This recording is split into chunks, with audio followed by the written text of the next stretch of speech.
लोकसभा चुनाव 2024 में दोस्तों कौन मारेगा इस बार बाजी। लोकसभा चुनाव का सबसे बड़ा ओपिनियन पोल लेकर आपके सामने हम हाजिर हो चुके हैं। जी हाँ दोस्तों, लोकसभा में इस बार कौन कितनी सीटों पर जीत रहा है, लोकसभा में इस बार क्या अपडेट है दोस्तों, लोकसभा में वर्तमान के समीकरण क्या कहते हैं, कौन कितनी सीटों पर जीतेगा, मायावती क्या इस बार कमाल कर पाएगी या फिर दोस्तों भारतीय जनता पार्टी इस बार कुछ बड़े बदलाव कर देश में एक बार फिर सत्ता में वापसी करेगी।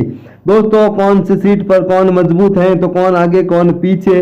दोस्तों वर्तमान में बदलते समीकरण के बीच कहीं ना कहीं इस बार का लोकसभा चुनाव का विकास होने जा रहा है। खासकर दोस्तों लोकसभा चुनाव इस बार काफी महत्वपूर्ण होता हुआ साफ तौर पर हमें नजर आ रहा है। ऐसे में दोस्तों वर्तमान के समीकरण बड़े बदलाव के और संकेत साफ तौर पर हमें देते हुए नजर आ रहे हैं। वर्तमान में ये दोस्तों काफी रोचकता हमें देखने को मिल रही है। कहीं ना कहीं दोस्तों इस बार बीजेपी के लिए वह आसान होती हुई नजर नहीं आ रही है। लेकिन दोस्तों वर्तमान में राहुल गांधी लगातार मोदी सरकार पर हमला कर रहे हैं और पिछले 10 साल के काम को लेकर बीजेपी को लेकर लगातार दोस्तों सक्रिय रूप से वे बीजेपी पर हमलावर हमें नजर आ रहे हैं। तो ऐसे में दोस्तों यहाँ पर बड़े बदलाव होने के साफ तौर पर नजर आ रहे हैं। तो किस सीट पर कौन यहाँ पर जीत रहा है, अगर सिक्किम की बात करें तो एक लोकसभा की सीट आती है। इस एक लोकसभा सीट पर बीजेपी कब्जा हो रहा है। लक्षद्वीप की एक लोकसभा सीट पर भारतीय जनता पार्टी जीत रही है। मिजोरम में एक लोकसभा सीट पर बीजेपी का कब्जा होता है नजर आ रहा है। पुडुचेरी में भारतीय जनता पार्टी जीत रही है। नागालैंड में भारतीय जनता पार्टी का दबदबा देखने को मिल रहा है। नागर हवेली में भारतीय जनता पार्टी,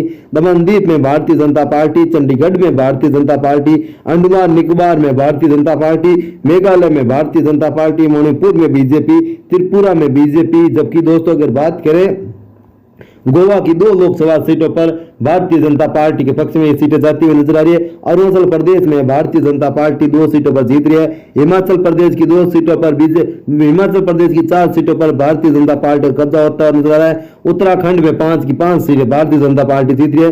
दिल्ली में बीजेपी 3 सीटों पर जीत रही है, जबकि 3 पर ही इंडिया अलायंस जीतती हुई नजर आ रही है। जम्मू कश्मीर में दिल्ली में बड़ा बदलाव हो रहा है। जम्मू कश्मीर की 6 सीटों में से 3 पर बीजेपी, 3 पर ही कांग्रेस पार्टी यहाँ पर बाजी मारता हुआ साफ तौर पर हमें नजर आ रहा है। तो कहीं ना कहीं दोस्तों हम कह सकते हैं इस बार सियासत रूप में काफी बड़े बदलाव होते हुए नजर आ रहे हैं। हरियाणा की 10 सीटों की बात करें तो हरियाणा की 10 सीटों में से 9 पर बीजेपी, जबकि 1 पर कांग्रेस पार्टी यहाँ पर बाजी मारती हुई नजर आ रही है। पंजाब में बड़े बदलाव हो रहे हैं। पंजाब में 13 की 13 सीटों पर दोस्तों इंडिया अलायंस जीतता हुआ नजर आ रहा है।